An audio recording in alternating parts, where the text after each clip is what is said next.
Okay. జై జనసేన, మునిశెట్టి శ్రీనివాస్ గారి నాయకత్వం, పవన్ కళ్యాణ్ గారి నాయకత్వం, నాయకత్వం, మునిశెట్టి శ్రీనివాస్ గారి నాయకత్వం, మునిశెట్టి శ్రీనివాస్ గారి నాయకత్వం. జై జనసేన. గ్రామం నుంచి మా దాదాపుగా 25 కుటుంబాలు అక్కడ ఉన్నటువంటి కష్టజీవులు విలేజ్ వాతావరణంలో గత 5 సంవత్సరాలుగా పడిన ఇబ్బందులన్నీ వారు గుర్తుంచుకొని ఎక్కడ కూడా గ్రామాల్లో అభివృద్ధి జరగలేదు, రాజకీయాల్లో నెగ్గిన నాయకులు విలువ లేదు, ఎక్కడా కనీసం పని చేయలేకపోయిన మదనపడి పవన్ కళ్యాణ్ గారి ఆశయాలు, పవన్ కళ్యాణ్ గారు ఏదైతే పల్లెటూరుని డెవలప్ చేస్తున్నారో ఆ విధంగా రైతులను ఆదుకునే విధంగా కూడా ఆయన చేసిన ప్రయత్నాలన్నీ కూడా చూసిన తర్వాత ఇవాళ పవన్ కళ్యాణ్ ఆశయాల మీద పనిచేసి మేము కానీ మా నాయకులు కానీ అందరూ కూడా ప్రజలకు ఏం చేసామనే దాని మీద పొద్దున్నైతే సాయంత్రం వరకు అదేవిధంగా మనం పనిచేస్తూ ఉన్నాం. అందరూ కూడా ఈరోజు నన్ను అత్యధిక మెజార్టీతో ఆ రోజు గెలిపించారు. గెలిచిన తర్వాత నేను ఏ రోజు పార్టీలు చూడలేదు.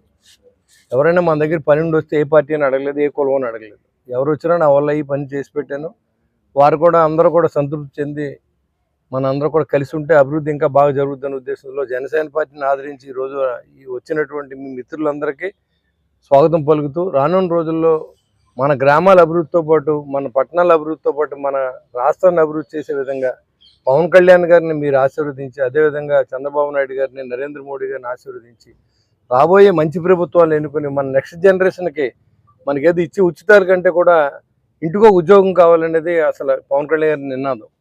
కానీ అప్పుడున్నటువంటి దురదృష్టం ఏంటంటే ఈ ఏదైతే పప్పు బెల్లాలాగా రాష్ట్రంలో ఉన్నటువంటి ఆస్తులన్నీ పంచి అప్పులు పాలు చేసి ప్రజల్ని మభ్యపెట్టి కొద్దో గొప్ప కుటుంబానికో 10,000 20,000 అకౌంట్లు వేసి కోట్లాది రూపాయలు అనుకున్నటువంటి అప్పుడున్నటువంటి వైసీపీ ప్రభుత్వంలో పెద్దలు కానీ జగన్మోహన్ రెడ్డి కానీ రాష్ట్రాన్ని పూర్తిగా లూటీ చేసిన తర్వాత జనానికి ఒకేసారి మనం ఏమి ఇవ్వమంటే జనంలో కూడా అసంతృప్తి ఉంటుంది. కాబట్టి వారి బాటలో కొంతకాలం ప్రయాణం చేసిన తర్వాత అందరికీ ఎక్స్ప్లెయిన్ చేసి ఇక్కడ ఇండస్ట్రీస్ రావాలి, వ్యాపారం అభివృద్ధి చెందాలి, ఇంటికో ఉద్యోగం కావాలి అనేది మన ఆశయం. ఎందుకంటే నెలకి 40,000 50,000 సంపాదించడం బెటర్, కానీ సంవత్సరానికి 10,000 15,000 వస్తే మనం ఏ మెడికల్ బిల్లు కూడా రావు. మరి ఇవన్నీ కూడా ఆలోచన చేసి చంద్రబాబు నాయుడు గారు 6 ప్యాక్లో డిజైన్ చేయడం, అవన్నీ కూడా ఈ సంవత్సర కాలం నెరవేర్చడం, దాదాపుగా 70,000 కోట్లని ఇవాళ పేద ప్రజల అకౌంట్లో నేరుగా వేసే సందర్భం మనం చూసాం. రైతు నేస్తం కానీ, తల్లికి వందనం కానీ, స్త్రీ శక్తి బస్సులు, ఫ్రీ బస్సులు కానీ, గ్యాస్ సిలిండర్లు కానీ, మరి ఎన్టీఆర్ భరోసా పెన్షన్లు కానీ ఇవన్నీ కూడా చేస్తూ వస్తూ ఉన్నాం.